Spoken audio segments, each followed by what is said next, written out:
Halo guys, welcome back to Rookie Trader Channel. Di sini kalian akan mendapatkan info-info yang berdampak ke market kripto seperti news dan makroekonomi. Kita juga akan charting BTC dan altcoin lainnya untuk melihat potensi pergerakan market berikutnya. Langsung aja kita mulai.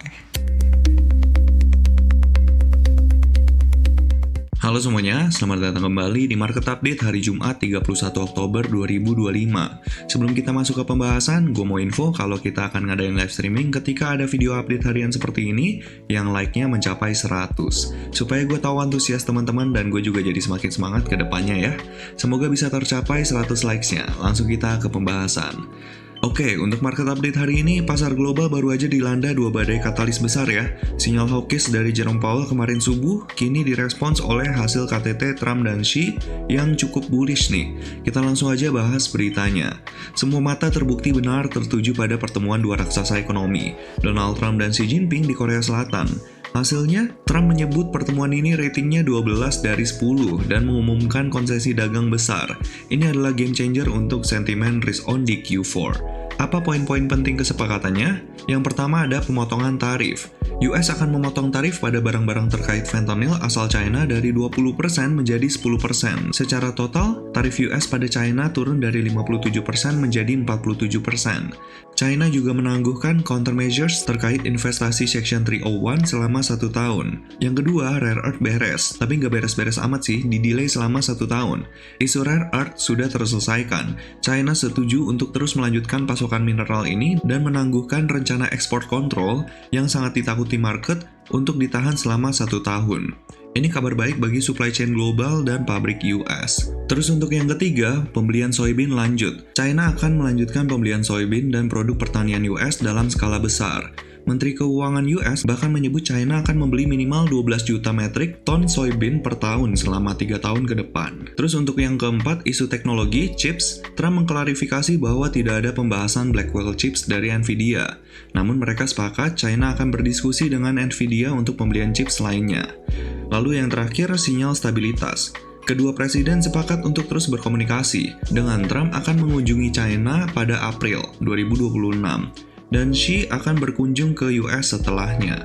Singkatnya, KTT ini memberikan gencatan senjata atau truce taktis yang lumayan kuat, menghilangkan ancaman tarif yang meningkat.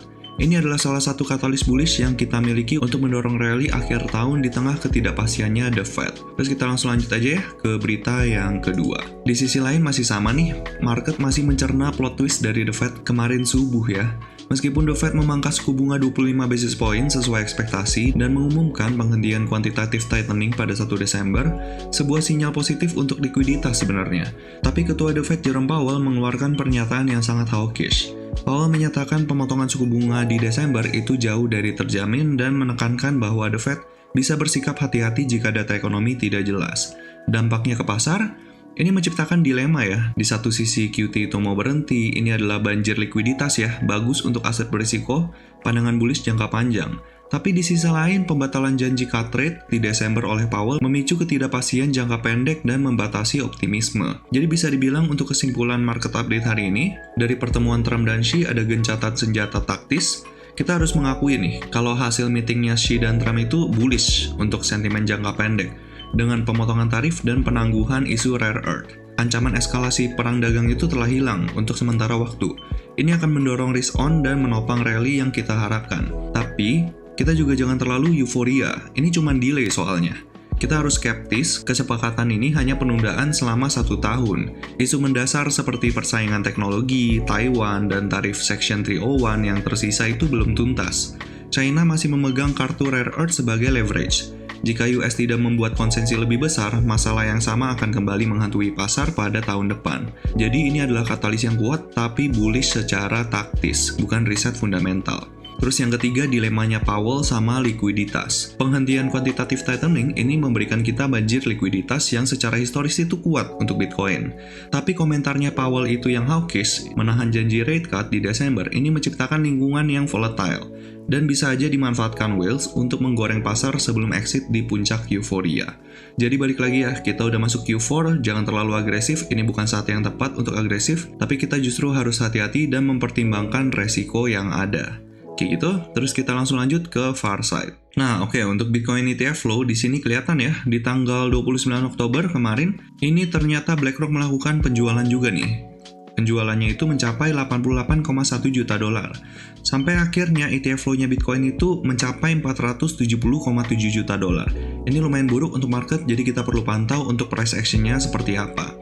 Dan di tanggal 30 Oktober, ini excluding BlackRock itu melakukan outflow sebesar 197,5 juta dolar.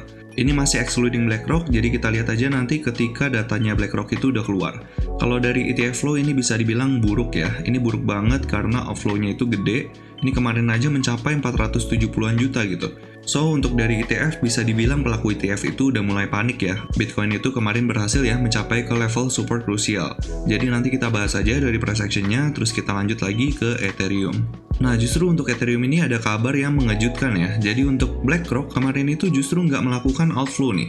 Justru inflow sebesar 21,4 juta dolar yang mengakibatkan tanggal 29 Oktober itu kemarin tetap outflow, tapi outflow-nya nggak gitu gede ya, cuman 81,4 juta dolar. Dan untuk tanggal 30 Oktober ini masih excluding BlackRock, itu outflow juga, outflow sebesar 66,2 juta dolar. Nanti kita lihat ya, ketika datanya BlackRock itu udah keluar. Tapi dari sini sekilas kita tahu bahwa money flow itu pelan-pelan lagi masuk ke Ethereum lagi. Mungkin pelaku ETF itu mulai tertarik sama Ethereum, jadi nanti kita lihat aja dari price action-nya. Tapi kita tetap perlu aware nih, ETF flow itu tidak menggambarkan pergerakan market keseluruhan. Jadi ini hanya aktivitas pelaku ETF yang membeli ETF-nya dari BlackRock, Fidelity, Bitwise, dan lain-lain gitu. Dan karena volume perdagangan pelaku ETF itu besar, jadi kita tetap bahas, tapi tidak menggambarkan sentimen pasar secara keseluruhan ya. Jadi nanti kita akan tetap bahas dari price action-nya aja. Oke, kayak gitu, kita langsung bahas ke price action. Kita mulai dulu dari S&P 500. Oke, dari S&P 500 ini sesuai ya sama proyeksi kita. Ternyata untuk skenario yang ke play out itu dia mencapai ke gap-nya nih. Dia udah sampai ke gap-nya, terus abis itu muncul bullish engulfing di time frame 1 hour. Tapi balik lagi, ini bukan reversal ya. Kita kalau misalnya mau lihat reversal untuk time frame 1 hour, itu butuh untuk breakout secara body candle di atas resistance ini. Dan untuk 1 hour pun sebenarnya secara internal dia bearish ya. Di sini dia udah MSS to bearish. Jadi kita lihat aja apakah dia mampu closing secara 1 hour itu di atas resistance ini. Kalau secara 4 hour masih sama, ini kita nggak bisa bilang kalau dia itu bearish karena di sini secara time frame 4 hour itu dia hanya melakukan pullback aja nih. Dia pullback, dia ngisi gap ini, tapi sebenarnya ngisinya itu belum full ya. Dia belum full, tapi seenggaknya dia udah dapat reaction dari sini gitu. Jadi kita lihat aja nanti, semoga dia bisa mantul kenceng ya dari sini. Dan semoga Bitcoin dan cryptocurrency lain itu bisa ngikutin pergerakannya S&P 500. Karena as we know, money flow itu belum masuk ke market crypto nih, masih masuknya ke S&P 500. Karena kan ada earning season nih dari saham-saham perusahaan US. Jadi nanti kita lihat aja korelasinya seperti apa nih antara Bitcoin, cryptocurrency dengan saham-saham di US. Biasanya sih positif ya, biasanya pergerakan kripto itu ngikutin risk on asset seperti saham ini. Tapi dari kemarin gue lihat cenderung nggak ngikutin pergerakannya saham US, jadi kita perlu hati-hati ya. Kita perlu hati-hati dan kita tetap harus menerapkan risk management yang proper. Terus kita langsung lanjut ke Bitcoin Dominance. Oke, untuk Bitcoin Dominance ternyata balik mantul lagi ya. Ini kita udah proyeksiin kemarin. Di sini dia ada kemungkinan ada pemantulan, dan dia ternyata beneran ada pemantulan. Bahkan 1 hour-nya itu back to bullish lagi ya. Ini lumayan mengkhawatirkan ya. Jadi untuk 1 hour-nya dia balik lagi bullish lagi, sempat bearish di sini, terus begitu bearish dia lanjut bullish lagi. Karena pergerakannya seperti ini, kita tahu ya, emang si Bitcoin Dominance itu memang cenderung konsolidasi aja gitu. Jadi kita tahu dia lagi konsolidasi dan pergerakannya masih di situ-situ aja gitu. Masih di area-area sini-sini aja. Dan ternyata, even dia belum nyampe nih ke trendline ini, dia udah ada pemantulan. Kalau misalnya kita lihat di sini, dia dikit lagi ya, sampai ke SNR Weekly yang udah kita gambarin di sini, sampai ke 60,47-an. Dan kemungkinan besar dari sini bakalan ada rejection sih. Tapi karena pergerakannya pelan-pelan seperti ini, ya kita sabar aja ya. Kita juga nggak perlu terlalu agresif, karena Bitcoin dominance-nya itu masih naik. Jadi kemungkinan altcoins itu bakalan masih tertekan ya. Bakalan masih tertekan dan ya sabar-sabar aja. Semoga bakalan ada rejection dalam waktu dekat. Kalau dari 4 hour kita nggak bisa bahas terlalu banyak ya. Balik lagi sama kayak pembahasan dari minggu lalu sebenarnya. Dari minggu lalu masih sama, dia pergerakannya pelan-pelan naik ke atas gitu. Jadi cukup menyebalkan ya pergerakannya Bitcoin Dominance. So sabar-sabar aja. Mungkin ini ujian sebelum akhirnya nanti November pump. Kita nggak tahu ya, November bakalan pump apa enggak, apakah ini udah top cycle. Tapi kalau misalnya pandangan gue pribadi, mungkin ini belum, karena euforianya itu belum ada, terus belum ada exit liquidity juga. Jadi kayak well besar di kripto itu sebenarnya masih nyangkut juga guys. Gue yakin banget, karena dengan kondisi seperti ini, kalau misalnya kita lihat ke Bitcoin ya, ini Bitcoin itu dari semenjak, kalau kita lihat dari candle monthly, lihat di sini ya, candle monthly dari bulan Juli, Agustus, September, Oktober, ini pergerakannya di sini-sini aja. Ini kita kayak dikerjain ya. Jujur kalau misalnya ngeliat kayak gini, itu pandangan gue soal retail, pandangan pribadi soal retail, gue yakin retail itu nggak tertarik dengan pergerakan seperti ini gitu. Ini balik lagi, ini secara time frame monthly. Karena kita lihat di sini, ini tuh pergerakan 4 bulan terakhir, ini sama sekali nggak mencerminkan euforia top cycle gitu. Jadi balik lagi, menurut pandangan pribadi, mungkin ini belum saatnya top cycle. Kita benar-benar perlu ngeliat euforia. Supaya apa? Supaya liquidity itu benar-benar banyak di market sampai akhirnya buat euforia, retail masuk ke pasar, baru abis itu whale-nya itu bisa jualan gitu. Karena kalau misalnya kondisinya seperti ini, gue ragu banget ya. Gue sangat ragu whale itu bisa jualan, dan mungkin aja ini kondisi yang sedang dimanipulasi aja gitu. Jadi kita lihat aja untuk pergerakan berikutnya, selama market structure mendukung bisa aja kita mendapatkan rally lanjutan. Karena kalau misalnya kita lihat dari gambaran besar pun dia still bullish gitu. Ini demand daily-nya, demand daily terakhir dia masih holding properly nih. Holding properly untuk price action-nya itu bisa naik ke atas gitu. Jadi kita lihat ya dari time frame daily, coba kita bahas ya. Oke, dari time frame daily kalau misalnya kita lihat di sini, dia sebelum menciptakan all time high baru di sini, ini dia sempat pullback di sini dan kita udah tandain ini demand daily-nya gitu. Dan sejak di sini, sejak awal Juli ini, harganya itu sempat mantul dari sini sekali, terus sekarang dia di retest lagi. Jadi memang secara gambaran besar itu dia masih di sini-sini aja gitu. Dan kelihatan juga ya, belum ada candle daily satu pun yang closing di bawah demand daily ini gitu. Jadi gue nggak bisa bilang bahwa ini tuh bearish gitu. Secara daily pun dia masih holding properly nih di atas demand daily ini. Jadi ya bisa dibilang ini mungkin adalah time-based capitulation yang membuat retail itu frustasi, yang membuat retail itu udah nggak tertarik lagi ke kripto. Baru habis itu harganya itu di pump, terus retail tertarik lagi ke kripto dan akhirnya jadi exit liquidity gitu. Karena dengan kondisi seperti ini gue nggak bisa ngelihat ada exit liquidity sih di sini. Justru malah gue ngelihatnya mungkin ini adalah fase building momentum gitu. Tapi gue nggak bisa bilang pasti karena kalau misalnya dia closing di bawah sini ya otomatis mungkin ini adalah fase distribusinya kayak gitu. Oke, kita coba bahas langsung dari pergerakan lower time frame ya. Karena kita tahu higher time frame-nya itu nggak kemana-mana. Kita akan bahas dari lower time frame-nya. Secara 4 hour ini dia bearish ya, secara internal dia masih bearish, dia beneran mengalami rejection dari sini, tapi habis itu di sini ada pemantulan ya, tapi kita nggak tahu apakah pemantulannya itu strong apa enggak, kita akan bahas langsung dari time frame 1 hour-nya. Kalau dari time frame 1 hour, ini supply 1 hour-nya udah berpindah ya, supply 1 hour-nya udah berpindah ke sini, jadi kita bisa tandain ini adalah supply 1 hour terakhir. Dan untuk proyeksi kemarin ini ternyata skenario yang ke play out dia beneran sampai nih ke demand daily ini dan dia sekarang lagi berusaha mantul dari area ini gitu. So kita lihat aja apakah dia berhasil untuk MSS2 bullish di 1 hour-nya. Kalau misalnya dia berhasil MSS2 bullish di 1 hour-nya, ini kabar yang bagus banget ya. Ini kita hapus dulu proyeksinya. Oke. Kalau misalnya dia berhasil MSS2 bullish di sini, ini adalah kondisi yang sangat bagus. Jadi kita perlu lihat dia harus bisa closing secara 1 hour di atas supply 1 hour ini. Kalau misalnya dia belum berhasil nih, belum mampu untuk closing di atas supply 1 hour ini adalah sinyal yang buruk ya. Dan mungkin aja dia butuh untuk creating lower low lagi. Jadi mungkin skenario-nya seperti ini ya. Kayak gitu.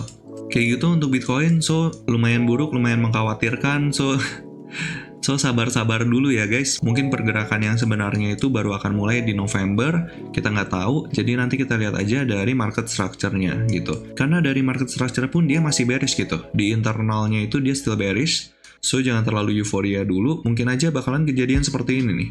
Di weekend dia nge-pump dan akhirnya dia MSS2 bullish lagi di internal structure-nya. Bisa aja kejadian seperti itu, so kita pantau aja pergerakannya nanti di weekend dan minggu depan gitu.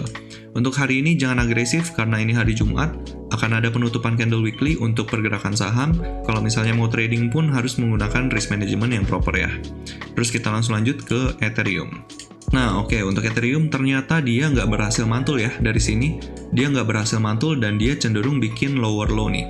Jadi untuk setup yang ini kita otomatis nggak masuk ya, kita nggak masuk karena nggak ada MSS di internalnya. Terus per sekarang kita bahas dulu dari 4 hour-nya.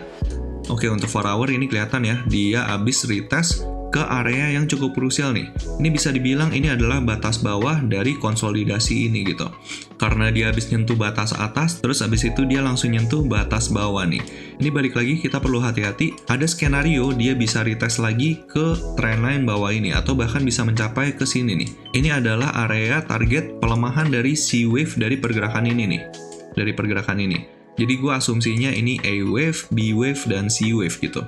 Tapi karena ini sempat mencapai nih, jadi gue lumayan ragu apakah dia bisa mencapai sini gitu. Tapi tetap ada skenario harganya itu bisa sampai ke sini ya.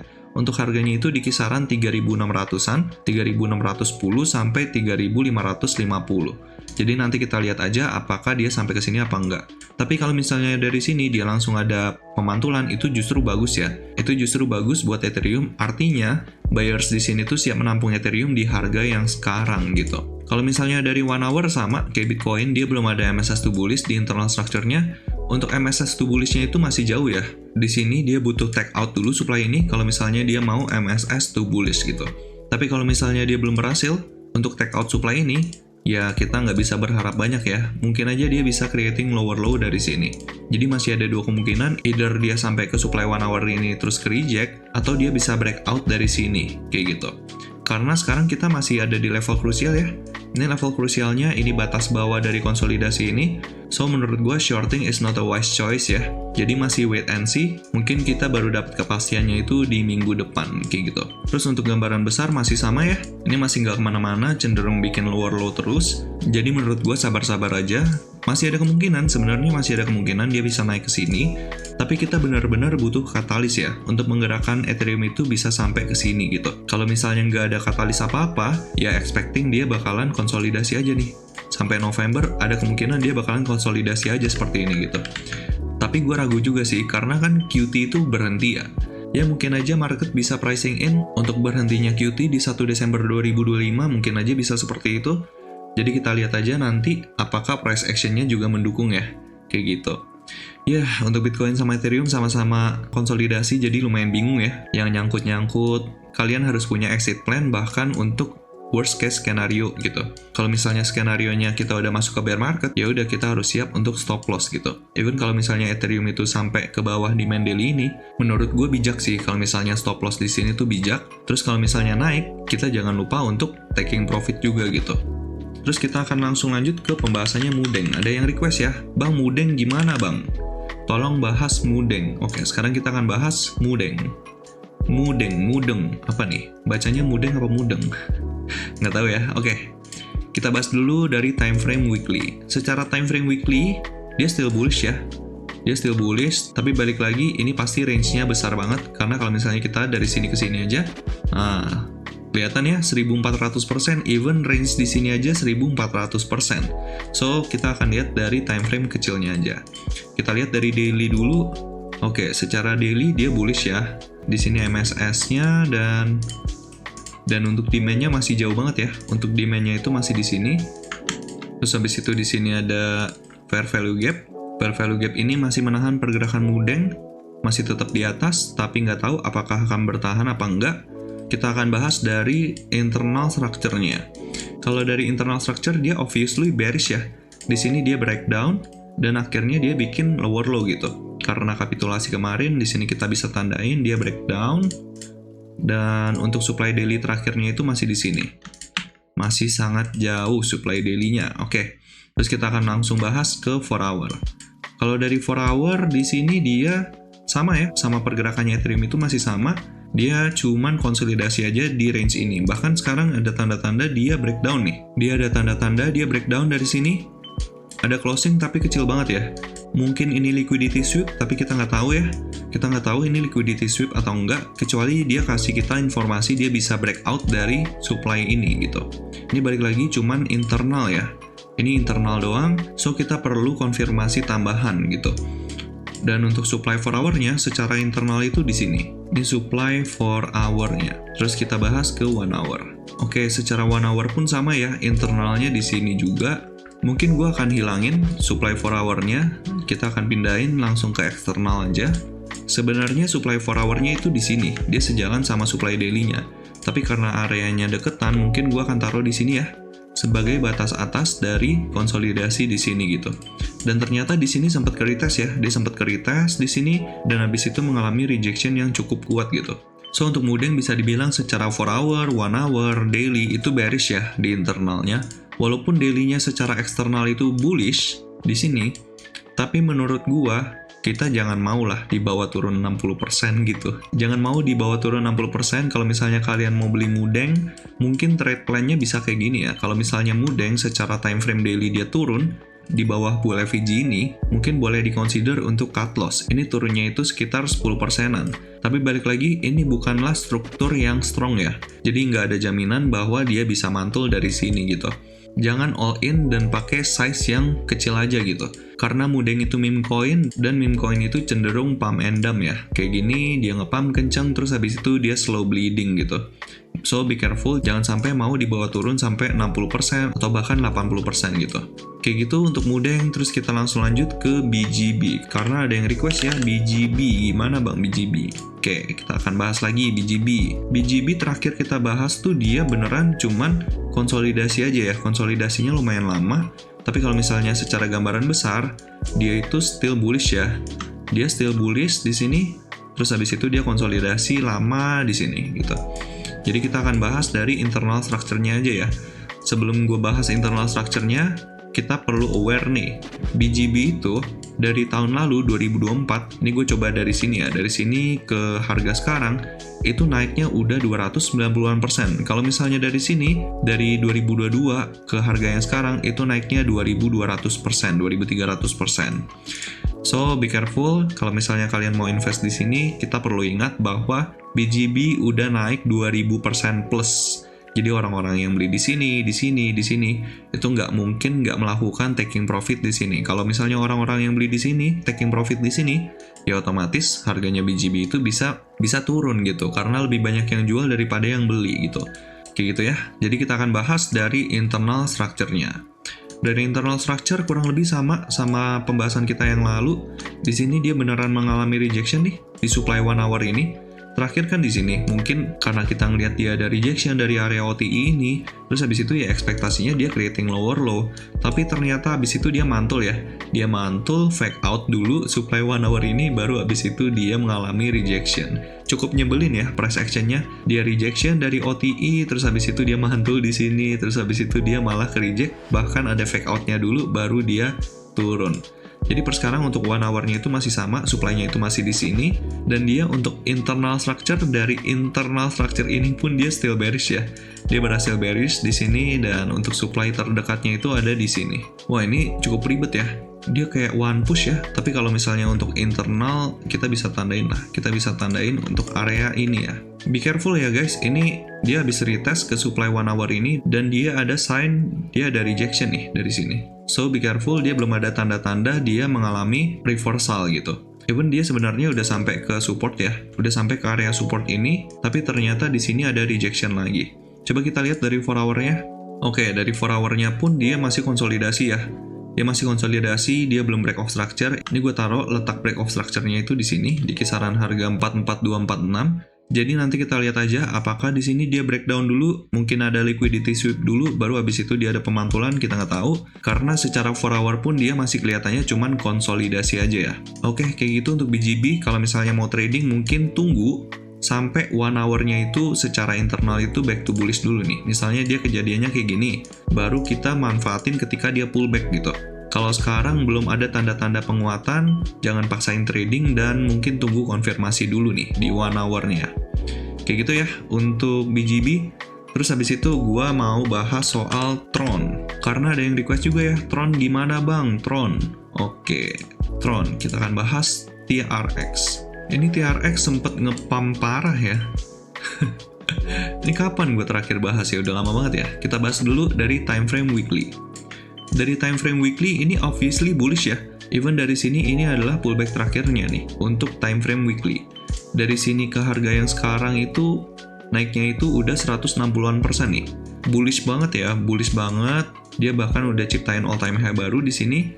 Terus sekarang harganya itu masih cenderung bullish gitu. Dan ini adalah demand terakhirnya. Kayak gitu, terus kita lihat aja dari daily. Secara daily pun sama, ini pullback terakhir, terus abis itu pump parah ya. Holding properly nih, retest ke demand daily ini, terus ada pemantulan. Terus kita langsung lanjut aja ke 4 hour. 4 hour juga sama ya, ini pergerakannya aneh banget sih. Dia langsung nge-pump gitu aja, jadi kita akan bahas dari internal structure-nya aja. Oke, dari internal structure secara 4 hour, kita bahas dari sini lah ya. Dari sini dia bullish, terus habis itu bearish di sini. Semenjak dari sini dia bearish terus ya, bearish. Dia udah break off structure. Oke, dia udah break off structure dan dia untuk supply-nya itu ada di sini nih. Ini balik lagi cuman internal ya. Cuman internal, jadi ini level krusialnya nih. Untuk TRX di angka 0,3 sampai 0,302. Lumayan kecil jaraknya, so be careful. Untuk level krusial yang perlu di take out kalau misalnya mau bullish, mungkin yang ini nih. Perlu diingat bahwa Tron ini pergerakannya jauh lebih lemah dibandingkan altcoins lain ya. Karena altcoins lain ketika dia breakdown dari sini, itu dia nggak mampu bikin lower low gitu. Kayak Ethereum, ya kan? BNB, Hyperliquid, ya kan? Jadi semenjak kapitulasi di tanggal 10 Oktober, justru Tron itu udah bikin lower low nih di sini. Dia bikin lower low, pullback, lower low lagi. So be careful ya. Tron itu sekarang lebih banyak yang jual dibandingkan yang beli gitu. Trennya itu udah bearish. Kalau secara 1 hour, mungkin akan sama ya, sama kayak 4 hour-nya ya. Nah, as you can see, ini supply 4 hour-nya ternyata jadi supply 1 hour eksternal di sini. Kalau dari 1 hour internalnya di sini. Di sini adalah supply terakhirnya. Ini justru gue ngelihatnya ada peluang untuk shorting sih, kalau misalnya kayak gini. Karena udah jelas ya, trennya udah jelas. Misalnya kita lihat di daily. Di daily di sini walaupun dia demand-nya itu masih jauh banget di sini, tapi kan di sini pumpnya keterlaluan ya. Dia sehari nge-pump berapa persen sih? 95% satu hari. Lihat di sini kelihatan nih. Satu hari dia nge-pump 95%. Insane. Terus habis itu mungkin sekarang orang-orang lagi pada taking profit kali di sini. Kayak gitu. Terus kita lihat di sini dia sempat ke retest. Dia mencoba untuk bikin higher high, nggak mampu, dia bikin lower low. Ya udah sejalan berarti, mungkin ini bisa jadi setup shorting. Tapi tetap hati-hati kalau misalnya Bitcoin-nya mantul kenceng, ini bisa langsung ke invalidasi ya. Oke, kayak gini kali ya. Setup shorting, targeting 3R, oke. Kayak gini oke sih. Mungkin dia akan kayak gini, karena trennya itu bearish, jadi kita bisa manfaatin untuk shorting. Kayak gitu ya untuk Tron. Oke, udah selesai semua pembahasan hari ini. Kayak gitu untuk pembahasan hari ini, so that's gonna be the update. Thank you very much for the support untuk YouTube channel ini. Kalau kalian merasa terbantu dengan video ini, let me know di kolom komentar. Saya akan dengan senang hati terus membagikan informasi ke teman-teman sekalian. God bless you all and see you guys in the next update. Cheers, bye-bye. Dan kalau kalian memiliki request untuk charting altcoin tertentu, atau punya pertanyaan seputar kripto dan market, kalian bisa langsung request di kolom komentar. Thank you sudah menonton video ini sampai akhir. Kalau kalian merasa video ini bermanfaat, kalian bisa like, nyalakan notifikasi, dan pastinya subscribe ke channel ini. See you guys in the next video.